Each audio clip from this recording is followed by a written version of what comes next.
Now the barber here, in one of my mobile barber shops. I decided to do a little, I don't want to say tutorial, but a little explanation of the mobile barber shop, how it's ran, why it works for me, and why maybe it wouldn't be for everybody. And not to discourage anyone, because that's not what I'm into. Anybody that wants to do this, I'd encourage you to try it, but just know that it's not as easy as I make it look. The first part of opening a mobile barbershop is getting the actual vehicle. The vehicle is probably the number one most important part of mobile barbering because you're mobile. So you have to buy the vehicle, which if you look for a good one that's going to run, that's going to be reliable, it's going to last you for a few years, you're definitely going to spend over 10, 15 grand if you want something reliable. And if you're going to be running it every day. I run mine every day, day in and day out.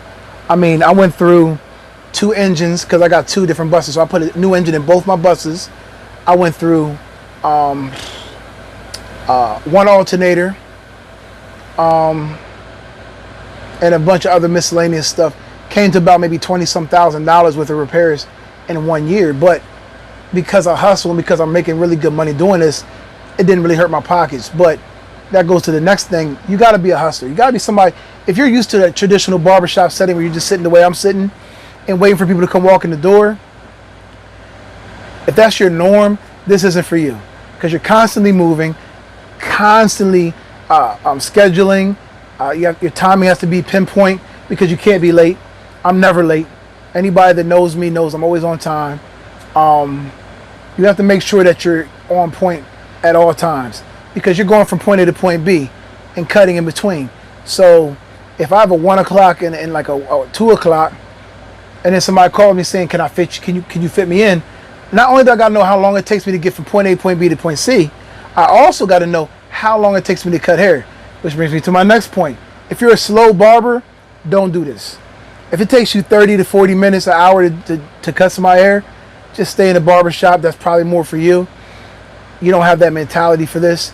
I mean, my average haircuts are probably like 10, 15 minute haircuts. They're sharp. If you look at my work, I can cut real good, but I don't take forever.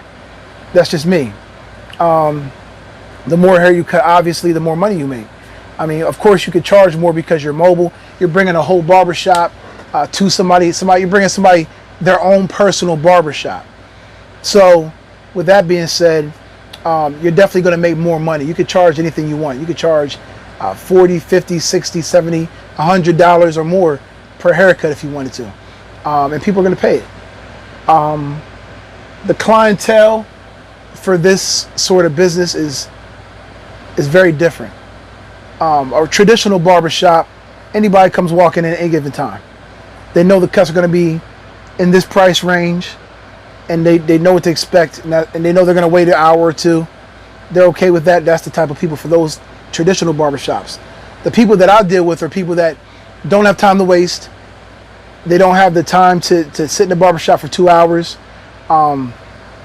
Surprisingly to me, I get a lot of single mothers who just don't like being in barbershops. If you're a single mom, you could probably relate. You don't want to sit in there for various reasons, being around a bunch of guys. I mean, if you're attractive to a certain extent, they're probably looking at you, and it's an uncomfortable feeling. Like, I wouldn't want to go into a hair salon and just hang around for 2 hours. It'd be incredibly uncomfortable. But it's very comfortable for single mothers. It's just a lot of them, if they have like teenage kids or kids like 12 and up, they just send them on the bus and do whatever they're doing inside the house. It's very, very convenient. There's a lot of intricacies in mobile barbering as far as the bus's construction is very intricate. A lot of people go with the generator. I don't like generators. I think they're unnecessary for this. I have 2 inverters set up. I have various appliances in here. I have the refrigerator. I have all my power cords and things of that nature. I have a television over there, Blu-ray player. I'm running a fan right now. I mean, and the air conditioner. I mean, it's a lot of things running. So you have to be able to invest in that. Investing in, making it look nice, making it comfortable for the clients. Because if you're going to charge extra money, you got to give them extra. You got to make them feel like they're actually in the actual barbershop. That's the key. But, I just wanted to give you guys a couple of tips, because I get a lot of calls from all over the country, people asking me about this. And those are the couple of tips and pieces of advice I have for you. If you have any more questions, give me a call, give me a text. If I'm not busy, I'll text you back. More than likely, I'll hit you back and, answer any questions. But I am planning on doing a seminar here soon on how to actually start a mobile barbershop business, because it's just not as easy as people think it is. It's just different. It's very different, very detail oriented. If you're not that kind of person, it just might not be for you. It has nothing to do with how good you cut hair, although you have to know how to cut hair. You can't be riding around the bus messing people up. That'll get around real fast. But there's other reasons why this is very lucrative. Prime example is target market. When you have a certain location, your target market is just that general location within a 15-minute radius, or even closer, actually, depending on where the next barbershop is. But with me, I don't have that. I don't have a demographic. I have everybody that I could drive to. So I'm getting people that I would have never gotten before. I'm getting to go places and see and meet new people that I probably would have never if I were in a stationary shop. You get popular very, very quickly because you're everywhere and everyone knows about you. But it's a very big demand, and my phone's constantly ringing. My other phone's ringing right now, so I'm going to have to just answer that whenever I'm done with this. But this is just an update. I did one a year ago. It was basic.